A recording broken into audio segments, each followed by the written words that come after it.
This week's class takes a look at the Pensa Patada Direct. We all have the direct kick, but what we all need to do is make sure we have it functional throughout the different levels.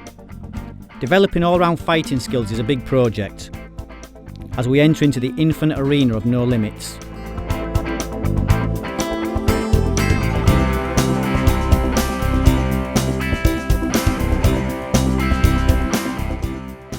We all hear these words a lot in the realm of self-defence, but we must give value to these words. Unlimited is exactly that. No limit in any thought, action or dimension. What is the limit to the front kick really? It's whatever we perceive it to be. If we think it only has a specific role in the fight, then we need to develop our mind to set a little more, as the direct kick has many incredible applications in an urban environment.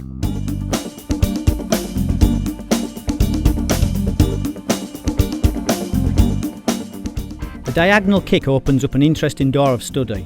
Can you think what it is? Well, we'll answer this one in a minute, but first let's look at a couple of obvious points. The front kick is kind of obvious, as is the classical side kick, but the diagonal kick lives just in the middle of the two, and in many cases its form and structure may look very unsavoury to a classically trained martial artist. OK, to answer the last question, what door of investigation do you think the diagonal kick opens up? It opens up the study of the shoe, which is clearly an awesome weapon in the street. The diagonal kick really begins to exploit the potentials of the shoe as a formidable weapon. I know it's obvious now we've said it, but answer yourselves honestly.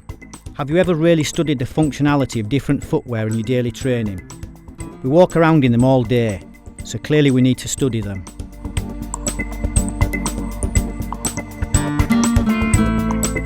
The oblique kick is another of those kicks that most of us have already trained to some degree or another. What we will see over time is just how many possibilities this simple kick possesses. It has many classical applications that we have seen exploited in different martial arts, but the oblique kick has its own unique flavour in the street.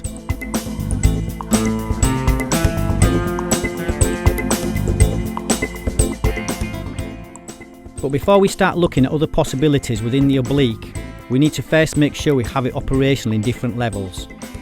Again, we have the shoe to consider. Depending on our style of footwear, this will give us different possibilities in which to exploit the kick to its full potential.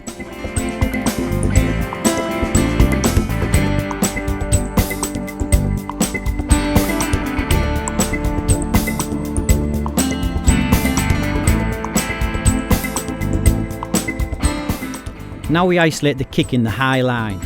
You look how Roland makes a very basic free play, but applies whichever kick he feels is appropriate to his positioning. This is a great way to develop our instinctive application. If we play at a moderate speed like this, then it gives us time to think and feel where we are and what we're trying to do. But little by little we will feel the instinct start to take over as we develop more natural abilities in this area of study. In the end, if we train correctly and with a clear objective in mind, then we will achieve what we want. We all know by now that it is the instinct that talks, not the techniques. We need to play in order to provoke. This is how we learn to respond spontaneously.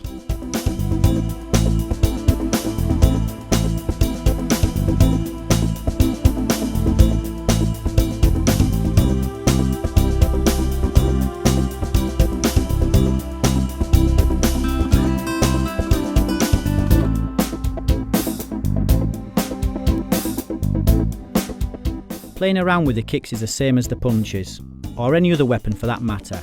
We're just learning to exploit angles. Like we said before, we all carry a massive conditioning as regards to everything in our lives. It's impossible not to, as our past experiences are all we have to go by. So it's not always easy to view things without making preconceived judgments. But that's what we need to do. If we want to exploit the potentials within our training, we need to break free from conditioned thoughts. We have a simple analogy we use a lot. If we are travelling to a place that we've never visited before and without a map book, then it's very possible we get lost. Just as in the training, when we're not quite sure what it is that we're supposed to be doing. But once we've been there a few times, we know where we are, how to get there, plus we start learning all the shortcuts. Basically meaning, the more times we visit a place, or in our case, an area of training, then the more familiar everything starts becoming, and we learn how to use the shortcuts and save time.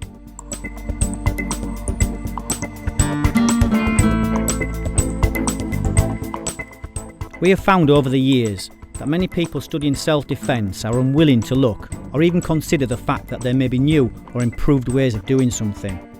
It is this old and very insecure kind of mentality that inhibits growth and evolution of the arts. Hence the transmission to the potential students has a massive limit imposed upon it. This limit clearly hinders the growth and development of the student and is in complete contradiction to what the arts are supposed to be teaching. It is our challenge, and by that I mean all of us studying the arena of self-defence, to keep pushing the boundaries of the human mind.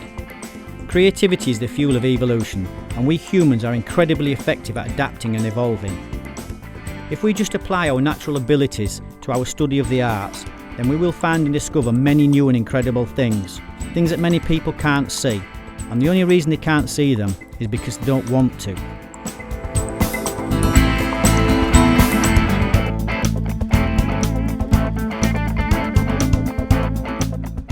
The objective here with the opponent is for us to learn how the kicks fit into the different ranges with great ease. It's just a case of lots of practice. The study of street kicking is very different to that of kicking within the dojo.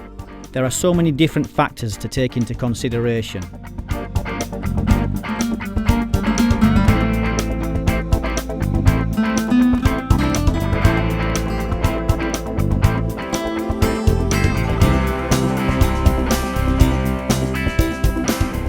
The problem with a lot of people is not the fact that they are stupid or don't understand when it comes to talking about the martial arts, but just that of confusion. What is the best martial art? For us, this is a stupid question. First and foremost, people need to decide what they're looking for. Then, and only then, can they decide what is best for them, not what is the best martial art.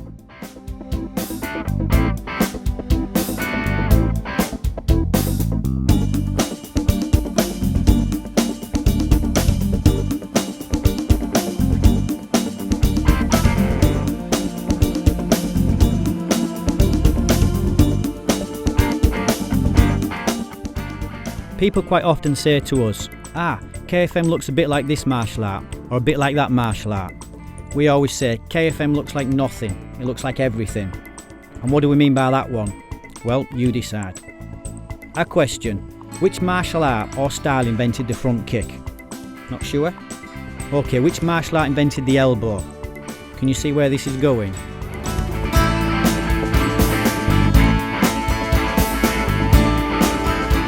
Not yet? Okay, here's another. Which style invented the hammer fist then?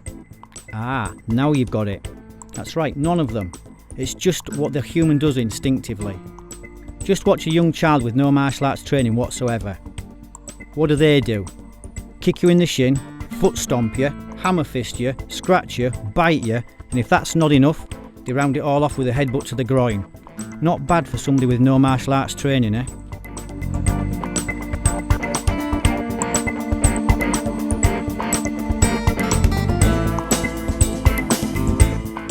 Shin kicking is something that all bouncers and door personnel will tell you is an extremely effective and almost impossible to read form of attack. Yet a young child does this without thinking, and that's because these weapons live in our blood. They were never invented by anybody or any style. They were born out of our instinctive predatory inheritance.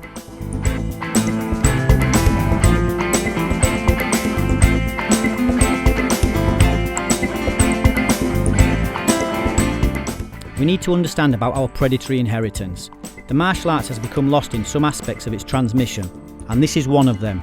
We need to truly know who we are and what is our genetic history, because it's far more powerful than any style or martial art. Remember, style is just one person's interpretation of how they best use what they think is the only way.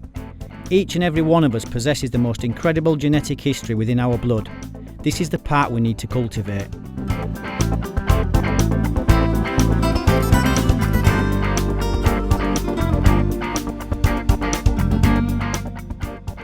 All of the things in play in this predator exercise are things that a child will do anyway. Really, we only have the kick, punch, grab and a bit of swinging around going on.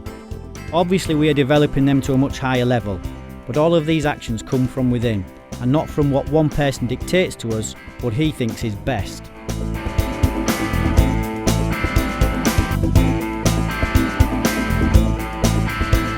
By playing around with the predator exercise, it should teach us, if we're listening properly, that we can do pretty much anything if we've developed the ability. For example, with a kick. If we are stood in front of somebody and we are told to kick the opponent's back leg, one answer may be to say, yeah, but I would never do that, it doesn't make any sense. Well, as we all know by now, that just depends, doesn't it?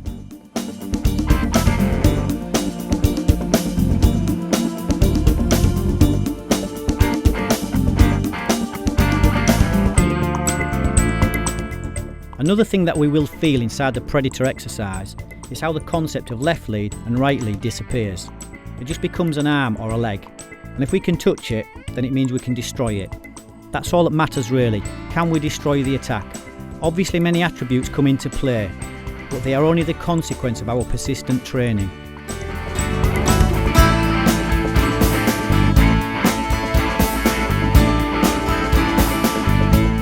One thing we would like you to do is video yourself training the two-man predator and then study it. This keeps us in touch with reality. By that, we mean it makes us value and appreciate the true fact that applying simple things is not easy, and definitely not as easy as many profess them to be.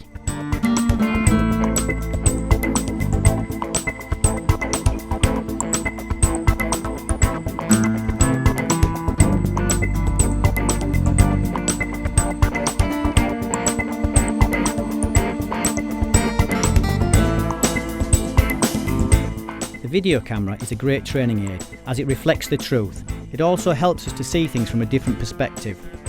I remember many years back whilst videoing a training session, one of the guys watching shouted across the room, "Hey Andy, you keep dropping your hands during the kick." To which I obviously replied, "No, I'm not." "Oh yes you are," he said. "Show me the video," was my next reply. Oh dear, there I was dropping my hands, and I was convinced otherwise. So the camera is a good teacher as it reflects the things that we cannot see ourselves. Well, another week finished.